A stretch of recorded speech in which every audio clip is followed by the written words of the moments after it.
15 to 1 gold to silver ratio is on the horizon as silver regains its monetary status, echoing Earth's natural abundance.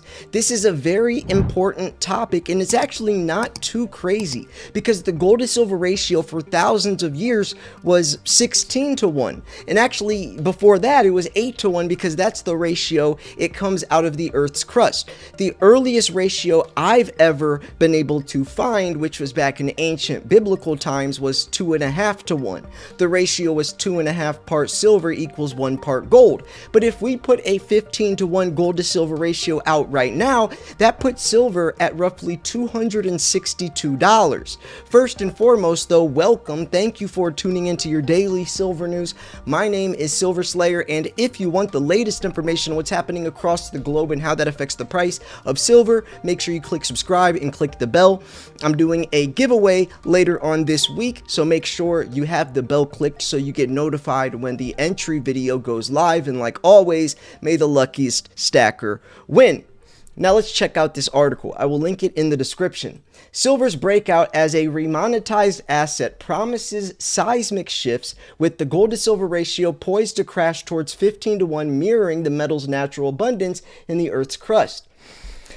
Now, it comes out of the Earth around 7 to 1. So maybe they're just saying the abundance is 15 to 1. Most silver is actually a byproduct. It's found by accident. They're looking for gold, lead, zinc. They're not really looking for silver. Plus, there's very few primary silver mines. But, you know, and ore grades have actually been down lately as well. It's harder to find silver. It's a topical metal. It came here from asteroids and meteors. So it's not like it's made in the Earth's crust. It's not like we could just find more of it, and recycling really wouldn't put a dent in the amount of silver we need moving forwards in this new green digital technological era. But anyways, silver's path to monetary prominence as gold grows scarce and unaffordable. As global gold reserves tighten and ownership becomes increasingly restricted, investors are beginning to reconsider silver's true monetary destiny. Historically, gold has served as the world's ultimate store of value, but signs are emerging that silver could soon inherit that role, potentially at a valuation ratio well below the current 83 to 1 relationship. And yes, silver was originally money. Silver was money, right?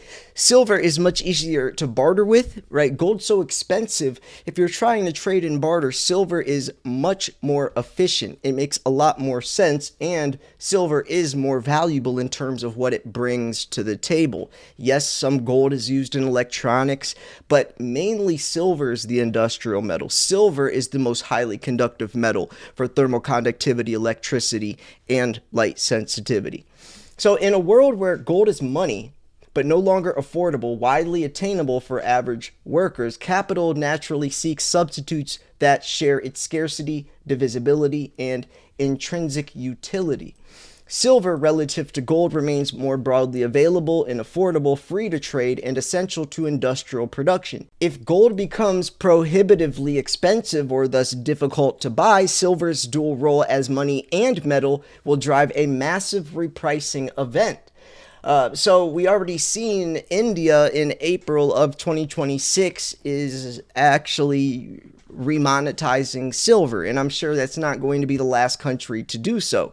The Chinese Ministry of Commerce's document number 68 of 2025 includes tungsten, antimony, and silver as key mineral resources for export control. Here's the China factor. China's Ministry of Commerce, under document number 68, has added silver to his list of strategic minerals subject to export control alongside tungsten and antimony. The policy signals Beijing's intent to preserve domestic supply for industrial and strategic use amid tightening global markets. This move could significantly disrupt silver flows to global refiners and electronics manufacturers, amplifying already intense fears of a looming physical silver shortage. Meanwhile, in India, and this is what I was just talking about, India's new banking rule, effective in April of 2026, allows silver to be pledged as collateral for loans, marking a historic remonetization of silver in the world's largest country. That's very, very big. This is April of 2026. With up to 250 million Indians expected to qualify for silver-backed loans, financial demand for physical silver is set to surge. This policy shift will funnel household silver into the banking system, creating real competition with industrial usage and further tightening global supply at a time of deficits, driving silver prices higher and elevating its monetary role. So this is what I was mentioning. The silver in the Earth's crust compared to gold is 15 to 1, but it comes out of the Earth's crust roughly 7 to 1. So that's where, I said 7 to 1 earlier, and that was the ratio for thousands of years, because it was actually 8 to 1, but now it comes out of the Earth's crust around 7 to 1. So some say that could actually be the ratio that we could go down to, is 7 to 1, not even 15 to 1. Remember, 15 to 1 puts silver at around $262 as of right now. So, we're talking about extremely high prices, but that is if silver starts to gain its status as how valuable it is. Why is the gold to silver ratio 83 to 1 when silver has 83,000 more uses than gold does, right? This is where silver's true price will start to shine compared to gold. The gold to silver ratio is extremely out of whack, right? Gold is overvalued compared to silver. Silver is undervalued compared to gold. And that's just a fact. So when the natural ratio reaches around 70 to 1, starts to go down and silver starts to, mesh with gold status, which we're seeing India now start to do, this ratio would drop, meaning that silver would dramatically and drastically outperform gold and, obviously pushing the price higher. It wouldn't just be backing off of what gold's doing anymore. It wouldn't just be pegged to gold. It would take on a life of its own, like I've been saying for a long time now that silver would eventually do. So analysts tracking global bullion flows already observe tightening supplies and surging premiums on physical silver. When the monetary firewall around gold becomes insurmountable through hoarding, export controls, or central bank consolidation, silver could reprice dramatically to reflect its relative abundance in nature, about 15 times more common than gold. And here's some historical context of the gold to silver ratio. It wasn't actually until FDR got in office in the early 1930s that single-handedly devalued silver, changing the gold to silver ratio from 16 to 1 to 75 to 1 basically overnight, and that was FDR. Before then, for thousands of years, it was 16 to 1. Before that, it was around 8 to 1. Before that, it was 2.5 to 1. But obviously, every culture is going to be a little different. So it's not like this was pegged around the entire globe, right?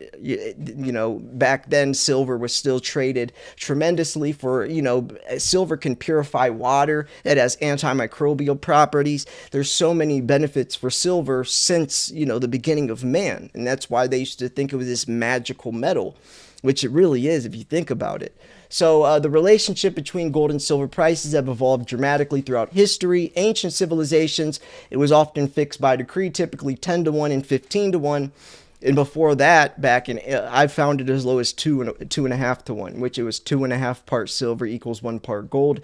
But that's not saying that this was everywhere. This could have just been a small, small portion. But anyways, we have the 1792 to 1873, it was maintained at 15 to 1 from the Coinage Act, and then it was 16 to 1 in 1834, and then the modern era, post 1971, fluctuated within a broader range of the Bretton Woods system, fluctuated between 15 to 1 in 1980 to over 120 to 1 in 2020. Yeah, March of 2020, the gold to silver ratio was 125 to 1. Silver was around $11 back then. I remember screaming at people, telling them that this 125 to 1 ratio is extremely out of whack, and silver will catch up very, very soon, because when you see a ratio that far out of whack, it's going to do a sharp correction, which it did, and it actually pushed silver to the number one performing asset in 2020. It outperformed gold, it outperformed Amazon stocks, it outperformed Tesla. Silver was the number one performing asset of 2020 because from $11 in March of 2020, it shot up, and we saw to nearly $30 in the, early next year, and that was of course from the Wall Street silver movement in February of 2021.